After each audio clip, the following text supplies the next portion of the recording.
Alice, thank you for the very kind introduction. It's quite in awe of some of the people who have spoken so far. I've taken a huge amount from the talk, so it's a great privilege to be here.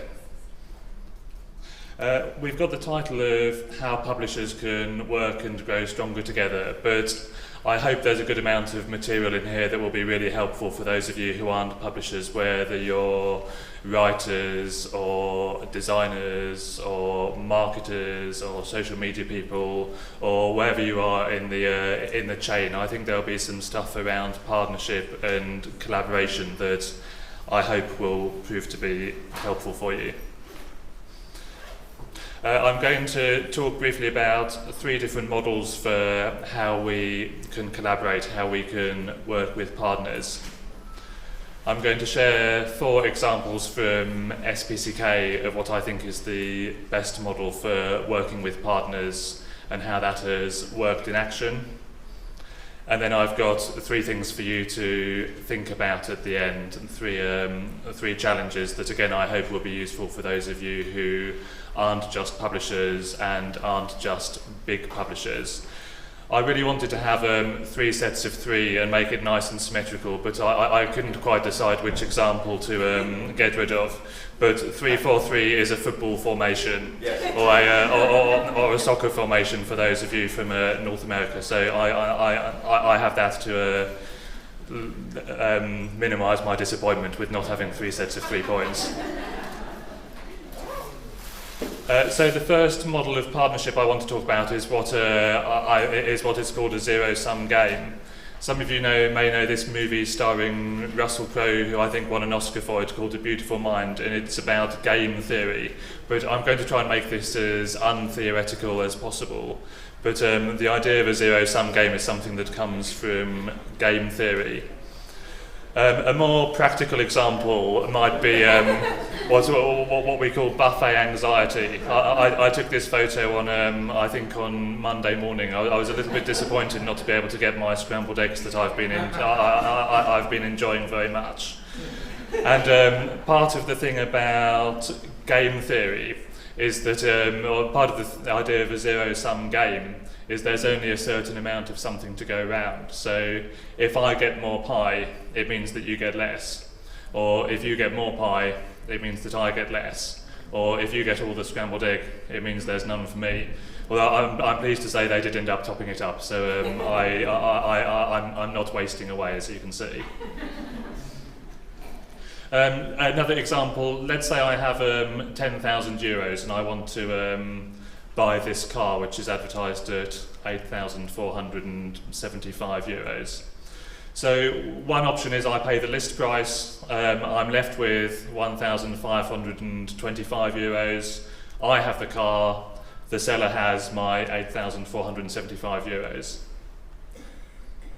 Another option is I negotiate with the seller. I persuade him there's something wrong with the car, I'm not very happy with it, he should try and sell it as quickly as possible. So I managed to get the price down to 7,500 euros. So that way I'm left with 2,500 euros, I have the car, and the seller has my 7,500 euros. Or I say, well, this car's only worth 7,500 euros. The seller says, no, it's not, it's worth 8,500.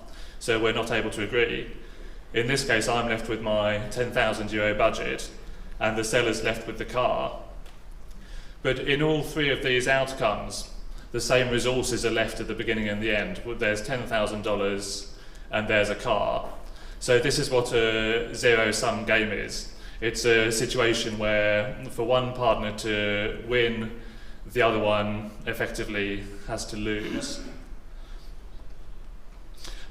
So partnerships in this zero-sum situation can feel a bit like this. We call this a tug of war in England. It's a game where you have to pull the rope and basically make the other team fall over. And this is an uncomfortable place to be for partnerships, but I think it's a place where some of our partnerships can often end up.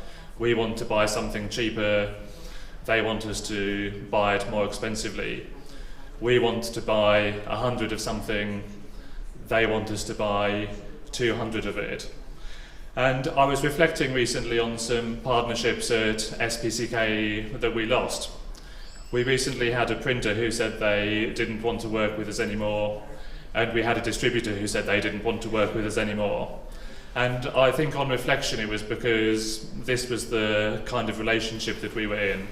We always wanted to negotiate the best possible price, and when we did so, it felt to the other partner like they were losing out from this relationship.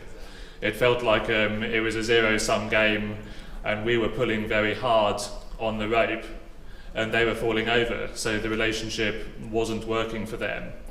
So zero-sum partnership is difficult. It's not the ideal place to be. So a better model is what I'm calling a win-win partnership, if you'll excuse my slightly dodgy Photoshop. A partnership where everyone is pulling in the same direction, or where the pie is getting bigger. So there's more pie available, there's more scrambled egg available. It's much easier to have this win-win partnership when we're able to make the pie bigger. So for example, in the relationship with the printer, if we want to get the books cheap and they want to make a big profit, the best way to get the win-win is for us to be able to print more books. Obviously, as a publisher, it's only a win if we can actually sell those books. But a win-win partnership is where it feels like a win to both the organisations who are involved. And I think the good news is that for many of us around the world, we really do have an opportunity to make the pie bigger. So I hope you can read this chart okay, but it's comparing the number of Christians there'll be now with the number of Christians that there'll be in 2050. And if we look at most continents, in sub-Saharan Africa, there's going to be 115% more Christians in 2050 than there are now. So over twice as many Christians. There's going to be 43% more Christians in Middle East and North Africa, 33% more Christians in Asia Pacific, 25% more Christians in Latin America, 8% more Christians in North America. It's only here in secular and secularizing Europe that it's predicted there'll be fewer Christians in 2050 than there are now. And we see at the bottom, around the world there'll be 35% more Christians. There'll also be 35% more people in the world. So Christianity is broadly growing with the global population. But I hope that for many of you this chart is encouraging that there are going to be demographic growth opportunities in many of your regions in the coming years. And even more so when we take into account that there's going to be more people who are able to read, there's going to be more people who are able to afford to buy books. So for many of us, I think there is going to be a growing pie, and therefore there should be opportunities to find these win-win partnerships. In the UK, however, it's not so easy. So this is a graph looking at, so the numbers along the bottom are when you were born. And if you were born in 1900, there was about a 50% chance that you were regularly going to a Church of England church. Whereas if you were born in 1985, not long after I was born, there's around a 5% chance that you were going to a Church of England church. And we can see that across all the different denominations, over 3/4 of people who were born in 1900 were regular churchgoers. Whereas if we're looking at the people born in 1985, we're looking at more like 25%. So in the UK and in Europe, we've got a pie that's getting smaller, so it's going to be particularly challenging for us to find the win-win partnerships within that pie.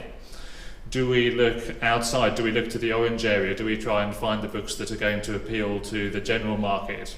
I really appreciated the session by Mark Carpenter on this yesterday morning with some really good ideas on how Christian publishers might serve the general market. Or do we try and persuade the Christians who are there that they need to buy more books or pay more for those books? Always a bit of a challenge, I think. But fortunately, this declining picture is only really a challenge in Europe, according to that demographic data. For many of the rest of us, the pie is getting bigger, so there should be real opportunities to be able to collaborate in growth win-win partnerships. But I want to bring in an idea of a win-win-win partnership. You may know this verse from Ecclesiastes: a cord of 3 strands is not quickly broken. There's a nice little picture there of a cord of 3 strands. You often see this in relation to sort of romantic relationships. It's seen, you get it in sermons at weddings. You need to have you and your partner and God in this relationship. And that's a perfectly okay interpretation, but in fact, when you look at the context, there's a lot more here about work than there is about romance. So the idea of a win-win partnership that I want to bring in is to find a partnership that's a win for us, that's a win for our partner, and that's also a win for the kingdom. That's the third thing that I think can be distinctive about a Christian partnership. It's quite possible to have a business relationship that's really effective for us and really effective for our partner, but the result might be that it makes Christian books more expensive, or the result might be that it reduces the amount of choice that's available in the Christian market. So I think the Christian model for partnership is a win-win-win partnership like this. And I think it's worth remembering that our God is a God who wants to partner with us. We see this from the fact that he sent Jesus to work with us, to work with the disciples, to set up the church. We've got a God of partnership, and we've got a model here from me for win-win-win partnership. So we've seen these 3 different models for partners: zero-sum, which is the tug of war, which is difficult, but is where we can often feel like we are. And I think for the challenge for those of us who have got those relationships is, are we actually better seeing if we can let some of them go? We had a relationship with IVP USA. I was talking to Philip about it earlier, who distributed our books into the US. And we're really good friends with IVP USA, and myself and Jeff are really good friends. But we sat down and we realised this relationship wasn't really working for either of us. Our books were taking too much space in their warehouse for them, and therefore not enough of them were available for us. And we decided it was much better to finish this partnership as friends, rather than to continue this partnership and have tension between our organisations. So I think there's a challenge there. Do we just continue partnerships for the sake of the partnership, or for the sake of appearances, rather than for the sake of the kingdom? Can we find those win-win and those win-win-win partnerships? So I'm now going to share briefly 4 examples rather from SPCK of some partnerships that I've been really proud of, and that have felt like we've been able to deliver that win-win-win, or that we're on the way to delivering that win-win-win. And then we'll come to the 3 things to think about at the end.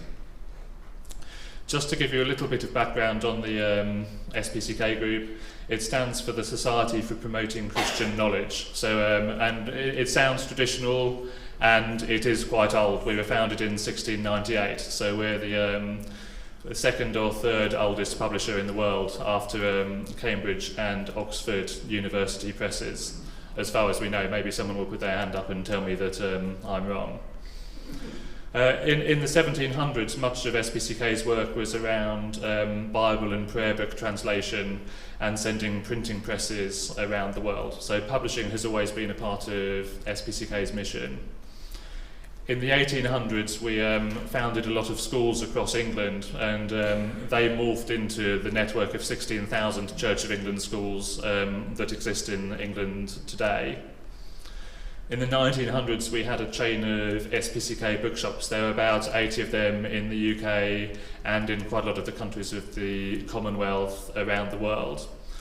But in the early 2000s, those bookshops started to run into trouble. They hadn't really moved with the times, and we saw this. We saw the bookshops being closed, and it was a messy scenario, and it was bad for SPCK's reputation. It was very bad for the staff who were involved. So I was brought in after that to set out, I was brought in from a publishing background, as Alice mentioned, commercial publishing, to set out a vision for what does a mission agency working through publishing, what does that mission agency need to look like in the 21st century. So we have a vision of a world where everyone is transformed by Christian knowledge. And for us, Christian knowledge, it's not just something we know, it's someone we know in the person of Jesus Christ. Our mission is to lead the way in creating books and resources which help everyone to make sense of faith. And our values are that we are creators, curators, connectors, and collaborators. And I hope you feel the idea of partnership running through those values in particular. As Alice mentioned, we've been really encouraged by how we've been able to start since this new vision of being a mission aid agency working through publishing. We've won Christian Publisher of the Year a lot of times recently. But for us, we want to be not just the best Christian publisher, we want to be up there with the very best publishers in the country. So we've been particularly pleased to win the award of Specialist Consumer Publisher of the Year in 2017, 2018 and 2019. And we're actually up for it again today. So I'm not at the award ceremony, but if you fancy putting up a 10-second prayer for us now, that would be much appreciated. And we've been shortlisted also for Independent Publisher of the Year this year, as we were in 2018 and 2020. So we've been blessed with some success, and I think that success comes in large part not from ourselves, but from some of the partnerships that we've been able to develop. We've seen that the revenue has gone up as well as the prizes, and some major strategic partnerships with InterVarsity Press UK and with Hudson, both of which I'll talk about in a minute, have been things that kick-started some of that growth. And where it leaves us is with this kind of map of our different partnerships. I always find this a really useful exercise to map out who your partners are. So I won't read it all out for reasons of time, but we sort of position, there's sort of four corners: stakeholders, talent, suppliers and customers. And obviously, for example, our staff are both stakeholders and their talent, and our freelancers are both talent and their suppliers. But I think this mapping exercise is one I'd recommend to you to think about who your partners are, and I think it might surprise you how many you have. There was a question on Whova from Jeremy. How are such partnerships best codified in the rights agreement? And I think at SPCK, for nearly all of these in fact I think for all of these relationships there will be some kind of written down agreement. And I think written down agreements are important. Verbal agreements are great when things are going well and when we're healthy. But what happens if one of us gets ill and has to be away from the business? What happens if there's one of those tug-of-war elements of tension? That's when you need to fall back on having some kind of written understanding, even if that's just an email exchange rather than a fully codified and signed contract. But I think my answer to Jeremy is that it's always worth trying to get things written down in some way so that there's a shared understanding. It's amazing how many partnerships I think I've missed out on down the years because I thought the partner wanted one thing, and in fact I hadn't quite heard right and they were looking for something slightly different, so we didn't win the bid or we didn't win the book or whatever it was we were trying to get. So the merger or the acquisition of IVP was the first really significant step, and to avoid confusion, this is IVP UK, which is a separate organisation from IVP USA and the various other IFES related publishers, many of whom, including IVP USA, we continue to have really good relationships with, including rights relationships. So in 2015, IVP was an independent charity. It had been spun out of UCCF, which is the UK equivalent of IFES, about 20 years earlier. But they'd spun it out without giving it very much money, which eventually came back to haunt IVP. IVP UK was operating in publishing. It was also operating in distribution, doing wholesale for other Christian publishers and Christian bookshops. and it was also operating in retail, doing stands at lots of Christian events around the country. It had a turnover of £5 million. Operationally, it was breaking even or making a small profit. But the problem was that with this distribution and retail, it was tying up more and more cash in stock, and it was losing cash at about £200,000 or £300,000 a year. And as a result, it had gone behind on its royalty payments with authors, which is kind of obviously a critical situation, and it was unable to invest in new products.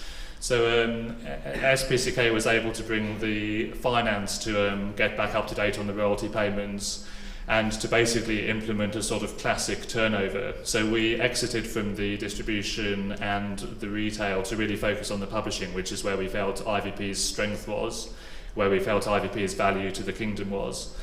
So exiting those took away a lot of turnover, but it also took away a lot of the losses and a lot of the cash requirements. So this helped IVP get to a position of operational surpluses, positive cash flow.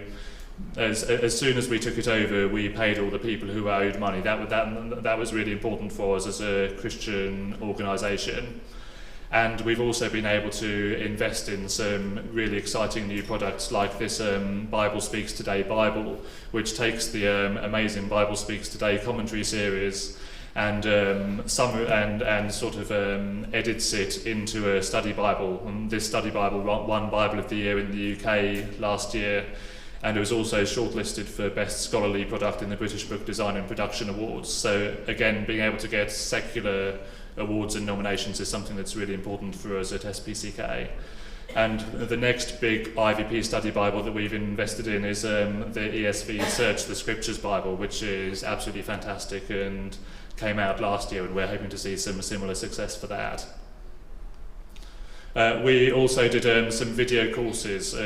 God's Big Picture by Vaughan Roberts is the best-selling book that IVP UK publishes, and we created a free video course over 8 sessions for use by churches and home groups. We gave it away free, and for those of you who have been to the session on open-handed content marketing, this may resonate, but we gave it away free, but sales of the book doubled. So because the book, people were learning about the book, and therefore they were buying it to support the course. So again, an area where we were able to invest and deliver some growth for IVP. So it was a win for SPCK. It increased our scale and our breadth, and it made us less reliant on that Church of England market, which has the scary demographic. It was a win, I hope, for IVP. The imprint survived, and also, which is very important, the imprint retained its existing theological standpoint. So that there was quite a lot of question marks about IVP joining forces with SPCK. SPCK was seen, rightly or wrongly, as a liberal publisher. IVP was a conservative evangelical publisher. But I think we felt we were doing something really prophetic by showing that publishers with different theological standpoints can work together. They can retain the distinctiveness of their imprint, but behind the scenes there's no evangelically distinctive way of typesetting a book, there's no evangelically distinctive way of printing a book, and so on and so on. So I think sometimes theology gets in the way of partnership a bit more than it might need to. And I think it was a win for the kingdom, a rebirth of IVP UK, and exciting new product that couldn't have happened otherwise, like the study Bibles and the online course. Another partnership that we've been very pleased with is with a UK charity called the Clergy Support Trust. So the Clergy Support Trust are another, not quite as old as SPCK, but they're another old English charity with big endowments, and they support clergy. So this is ordained pastors in the Church of England is what we mean by clergy. And they had this scheme whereby they would post out book vouchers to all Church of England clergy, and those clergy would go into a shop with their book voucher, and they might be able to afford 1 or 2 books. So we had a conversation with the Clergy Support Trust around what would happen if we created an app for you that had all the SPCK and IVP titles on, and could be made available free to all the people who are training for ordination in the Church of England. And that's exactly what we did. We used a piece of technology from an Indian company called Paper Trail, which enables you to really easily put all of your ebooks into a library app. And again, this was a real win-win-win. It was a win for SPCK because it brought us a new income stream with the money from Clergy Support Trust. But I think even more importantly, it gave us direct access to the key market of church leaders, or future church leaders. We could see what they were reading, we could see which books they were reading, we could see which books they started and didn't finish, which is really interesting data. We don't always share that with our authors. It was a win for Clergy Support Trust because it reduced their costs, it reduced their administration compared to the old book voucher scheme. And it was a win for the kingdom because it gave the future church leaders access to over 1,000 books rather than the 2 or 3 books that they might have been able to afford with the book voucher. If anyone wants to know more about the technology behind that, which enables you to create a library of all your ebooks in an app, I'll be very happy to talk to people afterwards. It comes from Papertrail, as I said. The other thing that's been big news in the last year has been our acquisition of Hudson. Many of you will know Hudson from things like the Lion Children's Bible. So this picture here is my son reading what used to be my Lion Children's Bible that my parents kept it from when I was a kid. And suddenly that really sort of came full circle with our acquisition of Lion, which has been very close to my own heart. You'll see a little bit more of William later. There was a question on Whova from Hassan. Is it possible to go from competing to complementing and completing each other? And Karimi has answered yes, and I very much agree with him. And I hope that this table sort of shows you how. So this is where the sort of complement and completing really came in. SPCK was the leading UK Christian publisher for adults. Hudson was the leading UK Christian publisher for children. SPCK we're the only UK publisher with our own sales team. And Hudson is the only UK publisher that has a team specialising in rights and co-edition sales. So those are the sort of 2 areas of strategic complementarity. But in terms of timing, SPCK was on the front foot with growth momentum, and Hudson had been stabilised in new ownership following a challenging period which had seen it end up in administration and then under new ownership. So from that point of view, there was a convenience on the timing that Lion was sort of stable and it was ready to join the growth momentum that we've got at SPCK. At SPCK, as you've seen from our vision and mission, we're committed to being a globally significant Christian publisher, whereas the owner of Hudson, who has been a great supporter of Christian publishing in the UK, but he was open to the idea of focusing his attention elsewhere, as some of his other interests required attention due to COVID-19. And so we were able to, with SPCK's track record of the successful integration of IVP, we were able to persuade him and the senior leadership team of Hudson that we would be a good future owner for Hudson. We created this annual plan for 2021 to 22 with an objective to create together a globally significant Christian publisher which is faithful to Jesus Christ and in building on the best of SPCK, IVP, Hudson and Catholic Bible School, which is another part of our work, and which is fruitful in publishing the very best Christian books and resources that benefit and inspire ever-growing numbers while delivering a profit to be reinvested in growing our mission. Sorry for reading the slides to you, I know you're not meant to do that on PowerPoint, but I think this faithful and fruitful thing is something that we've been holding close to our hearts over the past year. How is it going so far? So 1 year on, we've fully integrated the teams. So I think a lesson we took from the IVP merger, because IVP was on a burning platform in terms of its distribution and running out of cash, we had to move very quickly and basically say, okay, the SPCK way of doing things, that's how we're going to do it. Whereas with Hudson, we've really thought much more deliberately about how can we take the best processes, the best systems, the best way of doing things from both organisations and end up with them. So it's taken a year to fully integrate the teams, and we still haven't quite fully integrated the IT, although we turned on the main system yesterday, so that's encouraging. And we had an endorsement from the book trade in the form of the awards you've seen. So again, this is a big encouragement that the stakeholders in the book trade feel that this is the right thing to do. They understand that scary-looking graph I showed you of the church in England, and that there's a need for consolidation in terms of British publishing. I'm not necessarily saying that's the case elsewhere. And so far we're ahead of our budget for 21 to 22, and we're budgeting for a profitable 22 to 23, which is really the outcome. We knew this year would be expensive in terms of integration costs, but hopefully next year we'll be in a really good position to be on the front foot. So again, coming back to the win-win-win model, it was a win for the owner of Lion Hudson, who was able to sell Lion and be confident that he was leaving it in good hands. And I hope that over the years we'll prove him to have been wise. It was a win for SPCK in terms of further growth in scale. I'll talk in a minute about some of the benefits and some of the disadvantages of scale, and in terms of further diversification. As a mission agency, we wanted to turn around that declining UK market. As a business, we have to accept that it's in decline at the moment, and we have to look for diversification, which is what Lion Hudson brings with its really strong export sales into 200 languages. And we hope it's a win for the Kingdom, securing the future of Lion Hudson's work and bringing in SPCK's investment and our expertise, particularly in design, which is an area where we feel we have a lot of value to bring. And I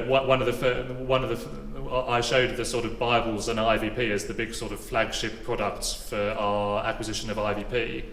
And with Lion Hudson, we've taken SPCK's best-selling author, N.T. Wright, or Tom Wright as he's known in the UK, and we've taken Lion's expertise in children's Bibles and SPCK's design to create this new big story Bible, which will come out in 2023. And that we're incredibly excited about. I think the sort of front and back cover show the vision for this Bible, showing the story of the Bible right the way through from the Garden of Eden to the River of Life in Revelation. And yeah, it looks absolutely fantastic. Ride's still available in a few countries. I'll try and resist doing any other plugs. And the last partnership I wanted to talk about was one with CPO, Christian Publishing and Outreach, which is a Christian charity in the UK. And at SPCK we were interested in the area of customised books. I'm not sure how many people's this is on the radar of, but in the UK this is the fastest growing area of publishing, the idea of customised books. And we felt at SPCK we have the expertise in design and the expertise in editorial, but we didn't feel we had the expertise in technology. We don't keep a big in-house IT team, and we also didn't feel we had the direct-to-consumer reach to really make a success of a customised book product. So we found a partner in CPO who do have an in-house IT development team. They also have short-run printing in-house, and they also have a very successful catalogue mailing operation, so that we felt they'd be a really good fit to sort of fill the areas where we felt we didn't have the right pieces of this partnership. So the hope is that this will be a win for SPCK, getting to market with a brilliant and unique product. It'll be a win for CPO, bringing in revenue and something else that they can sell on their catalogue operation. And it'll be a win for the Kingdom. We think this is the first fully customised Christian gift book, and it's going to be launching next month. And we're really excited about it. It's called My Letter from God. So you come to this website, and then you come to this form where you sort of fill in a few details. So you can choose your character, you choose the colour of their skin and the colour of their hair. So it's totally good from all different kind of diversity angles. Obviously, I chose the character that looked the most like William, who you saw earlier. And you fill in a few details about your character, and then the book is specially created and printed on demand. So you get the address of where it's going. That sort of becomes the first pages of the book. And then in the year 2020, so this is God speaking, in the year 2022, Daddy and Mummy asked me to write this letter to you, William. I'm your father, not your father here on earth, but your father in heaven. I'm sure many of you will recognise the ideas that have been plagiarised from Scripture. It was I who made you, William. Before the beginning of time, I planned that you would be born on the 4th of February 2014. It was I who knitted you together in your mummy's tummy. I made you in my own image, William. I was there when you were born, William. I was there when you learned to talk. I know your first word was Wolfies, which is the name of a football team, a soccer team he supports, Wolverhampton Wanderers. Sadly, he didn't support Crystal Palace, which is my team, but probably wise of him. I prepared a home for you in Steeple Morden. I know everything about you, William. I know which toy you love the most and which animal you like best. I know what makes you you, and I love every part. I know who your best friend is, and I care about them as well. I have plans for you, William, plans to see you do well and not be harmed, plans to give you hope in the future.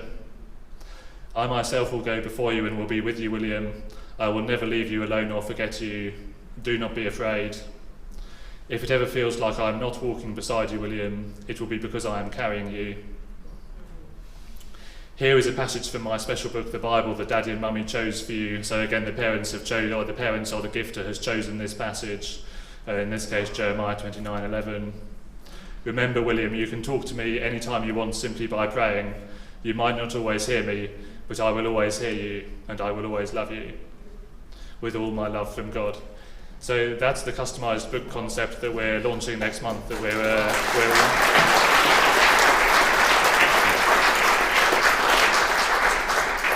Thank you. And again, it's something we couldn't have done just as SPCK, or at least we couldn't have done a good job at it just as SPCK.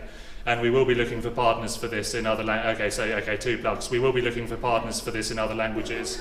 So please do talk to me if that's something you might be interested in being a part of. Question so we've now seen those 4 SPCK partnerships. A question from Whova, from Jeremy again. Thank you, Jeremy. Are such partnerships easier or harder across national borders or across target languages? You may well have noticed that all 4 of the partnerships I've shown you are between SPCK and UK partners, and I think they are easier in the same language and in the same territory. But I don't think we're called just to do things that are easy. I think we're called to do things that are hard as well. So I think being able to develop partnerships across national borders, across target languages, I think that's really important. I don't think SPCK will be looking for further mergers and acquisitions in the UK. I think we're at the right scale now. So it may be that's the kind of thing that we start thinking about. How can publishers grow and work together? We've seen the 3 models for working with partners. We've seen the 4 examples from SPCK. 3 things to think about to finish with. I think the first question is, are you the right size? And I don't think there's a one-size-fits-all answer to this. There's advantages to being small, the ability to move fast, the lack of office politics, being able to be involved with, or perhaps in control of, all different aspects of the business, having low overheads. Those are among the advantages of being small and nimble and flexible. The advantages of being large include economies of scale. You can buy bigger quantities and therefore get bigger prices. You can get access to and attention from the biggest suppliers and perhaps more importantly the biggest customers. As SPCK we're able to get our books into places like Waterstones, the biggest Christian bookshop, the biggest secular bookshop in the UK, because they know that we're the biggest Christian publisher, we're the one that will be able to fill all their needs. Another advantage of being large is specialisation. You can employ experts in different areas: marketing, social media, editorial, finance, IT, and so on. And I think the other advantage of being large, it gives you scope for succession. You can cope if people leave. In England, we have this phrase about someone going under a bus. What happens if your CEO gets run over? Hopefully it won't happen to me, but I'm confident that as a larger organisation, we'd be able to step up. But if you see me walking into a road looking in the wrong direction, please do stop me this afternoon. And medium size, I think this is where the big question marks are. Does being medium size give you the best of both worlds, or are you in fact stuck in the middle with high overheads but not with big reach? And I felt that's where we felt we were at SPCK strategically. We felt we were sort of stuck in that medium space, and we wanted to push towards having the economies of scale and the access to the big suppliers. So that's been one of the drivers behind our openness to being able to grow and being able to acquire people.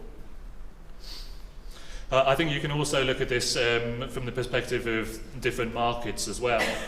It's been interesting speaking to some people here, hearing about very fragmented markets. So a fragmented market might look like multiple different publishers, all of whom are really struggling to make ends meet. It might look like those different Christian publishers have lots of duplication of infrastructure. There are lots of people doing distribution, lots of people doing IT, lots of people reinventing the wheel in lots of different areas. And another sign of the fragmented market is that it's hard for any of the Christian publishers to get the attention of the general market, something that is not important to all of us, but important to many of us. On the other hand, I don't think you want a monopolistic market either, where there's maybe one or two really dominant players. That can result in a lack of choice for consumers, it can result in high prices for consumers, it can result in limited innovation by publishers, and it can result in a lack of diversity and it becoming difficult for new or diverse or distinctive voices to come out. So I think a balanced market looks like there being several financially healthy Christian publishers, those publishers being able to innovate, those publishers having a track record of publishing diverse voices, and those publishers being able to get their books into the general market. So maybe that gives a bit of context to thinking about that previous question of, are you the right size? It may depend quite a lot on what your market looks like. In a monopolistic market, there might be an argument for letting go of some pieces in order to get back your nimbleness or to get back your innovation. Whereas in a fragmented market, that might be the time to start talking to other people about whether there's ways that you can work together. And I don't think mergers and acquisitions is by any means the only way to work together or necessarily the right way. I'll come back to that question from Lisa in a minute actually. I think there's quite a lot of other ways that we might partner together. For example, are there opportunities in buying? The first relationship that SPCK and IVP had together was that we negotiated our print buying jointly. We got together and said, okay, we buy 200,000 books a year. Between us we buy 400,000 books a year. Let's use that economy of scale to go to some printers and agree a deal with printers between us. Similarly, sales and representation. Our first relationship with Lion was that we did sales representation for them, as we do for a number of American publishers like IVP USA and Crossway. It's expensive to have salespeople on the road visiting bookshops. And a salesperson, a good salesperson wants to sell. They want to have as many good books in their bag as they can. So, is there an argument for working together, jointly employing salespeople or a sales team? Distribution again, and I've heard a lot of pain from publishers here about how difficult it is to manage what's in stock, to be able to get it out of the warehouse quickly enough for people like Amazon. Is there a case for partnering on distribution, either with other Christian publishers or with big secular players, which is what SPCK does? Again, IT is something, IT people are really expensive. I've had this discussion with a couple of people today. Is there an argument to partner together in IT systems or in employing IT people? Accounting, similarly, we know that finance people are expensive, not least because they know what everyone else in the organisation is paid. Is there a case to work together on accounting or web sales or market research? And I'm going to put my money where my mouth is on market research and share with you some market research from the UK that may or may not resonate in terms of your markets. So in the UK there was this big trend of new atheism, Richard Dawkins, Christopher Hitchens and so on. That's the blue line. These books were doing really well around sort of 2007. But actually since then, the interest in those books has really dropped off. We think that's because we've published some great books as Christian publishers that have persuaded people that their ideas are wrong. But if you look at the Christianity category, that category has bounced back, while the category that the new atheists in has fallen off. So new atheism at the moment has been seen off. In the UK, we don't need more books about, or we don't need lots more books about religion and science. But in the space of new atheism, what's coming is new age. So the mind, body, spirit is the red sector, and the religion is the blue sector. And since COVID, the gap has really narrowed between the two. If you look at the religion, this is the religion chart from February in the UK. I've highlighted the SPCK titles, probably just to show off. I can't quite remember why I highlighted them. But the main point is that 2 of the top 4 titles in the religion category are witchcraft titles: Spells for Change, A Guide for Modern Witches, and Secret Spirit. So there's a real resurgence of this new age in the UK. This is from Nielsen. There were 4 individual product classes last year that doubled in value. One of them was psychic powers and parapsychology, and another one was astrology and fortune telling. So why is this? These are my very uneducated thoughts. I think COVID has created uncertainty about the future, and that's why people might be turning to psychic powers and astrology and fortune telling and that kind of stuff. I think maybe lockdowns have created an inward turn. Christianity is an outward-focused social religion, as we can see from all these people loving being in each other's presence here. Whereas these things like Ouija boards, they're things you do in your bedroom on your own. And maybe the lockdowns have accelerated an inward turn.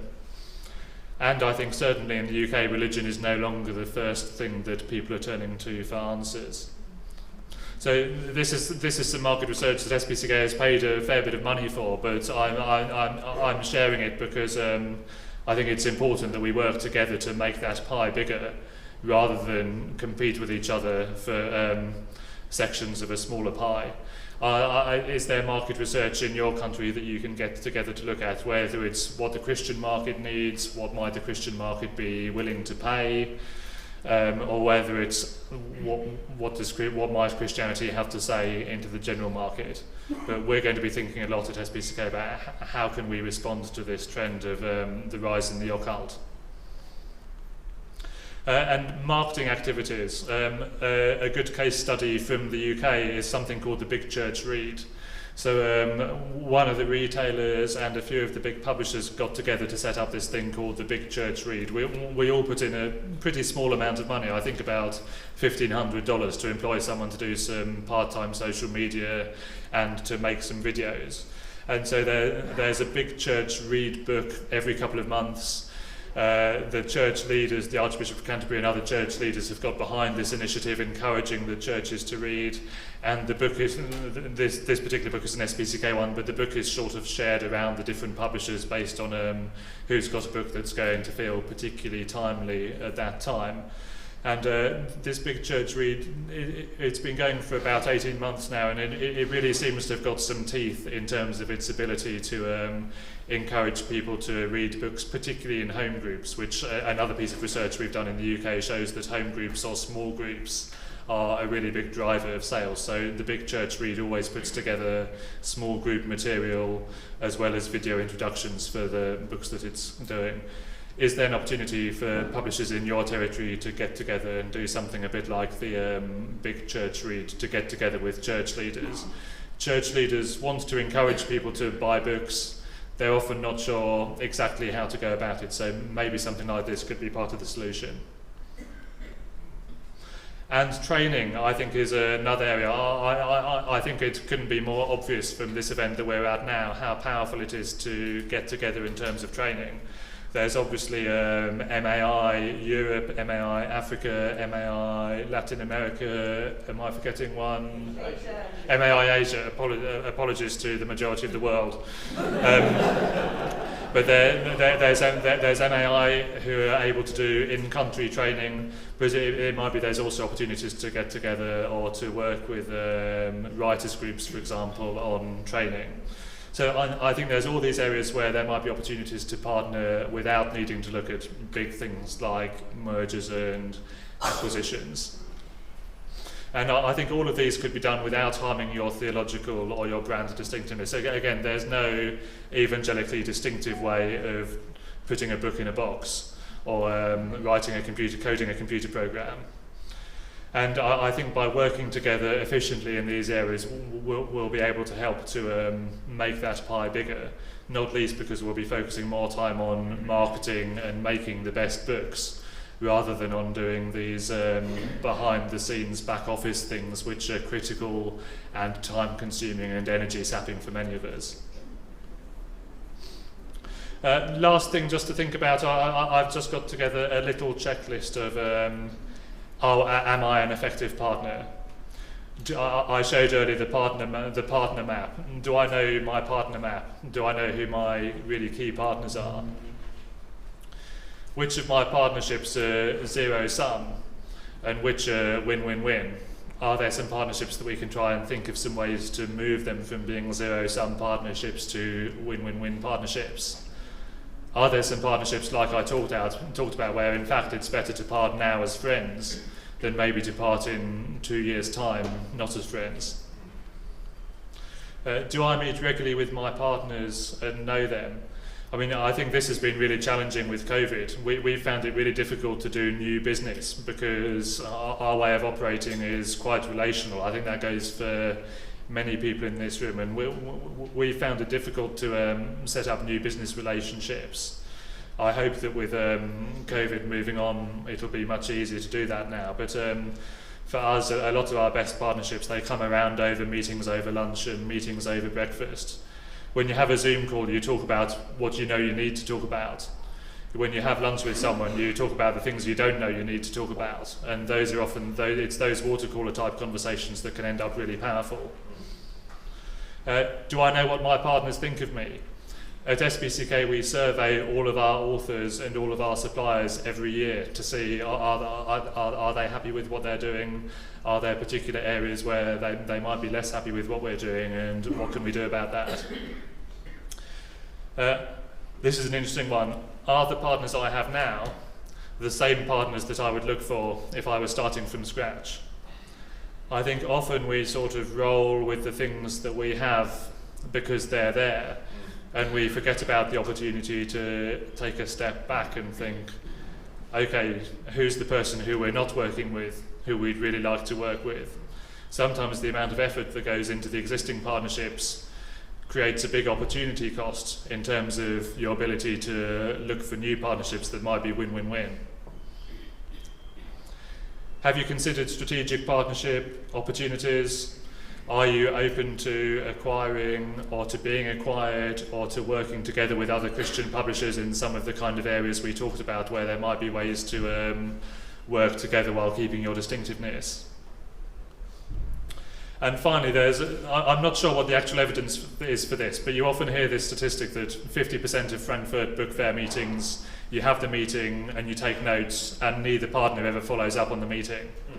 So I think there's a nice little challenge for us here at LittWorld. What can we do to make sure that we follow up on the conversations that we've had here? We'll get back to the office in many cases next Monday, and we'll have 500 or 1,000 or 2,000 emails waiting for us. And suddenly those LittWorld notes might go into the bottom of a drawer, and we might never see them again. So what can we do to make sure that we follow up on the conversations that we've had here? That's it. I hope that gives us a bit of time for some questions.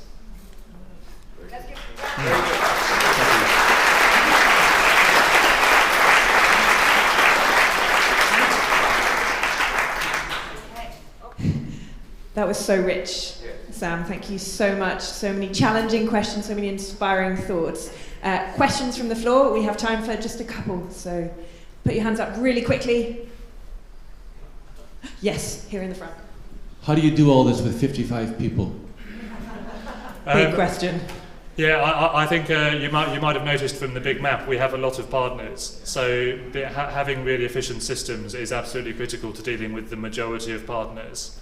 And then as CEO, I really focus my attention on the sort of 5 or 10 really strategic relationships that really have the ability to either cover off risk or to bring growth.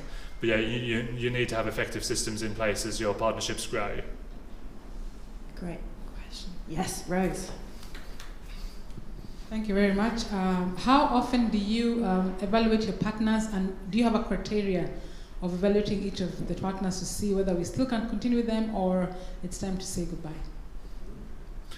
Thank you. So we try and have a cycle every year, looking at that partnership map, and thinking not just who do we want to say goodbye to, but who are we worried might say goodbye to us, and also thinking about that question, who's not on that partnership map, who we'd like to be. So generally looking at the existing partners is something we tend to do on the senior leadership team. Looking at the potential partners is something we try and bring in the whole team for, because often, particularly the younger staff, might be aware of things that older people like our senior team might not be aware of. So we really try and have a wide brainstorming piece in terms of the potential partners. Yeah, we try and be deliberate about it every year. Okay, I think we do have a chance for another question, because people were nice and succinct. Anyone got a last question? No. Well, Sam, thank you so much for everything you've brought to us this morning.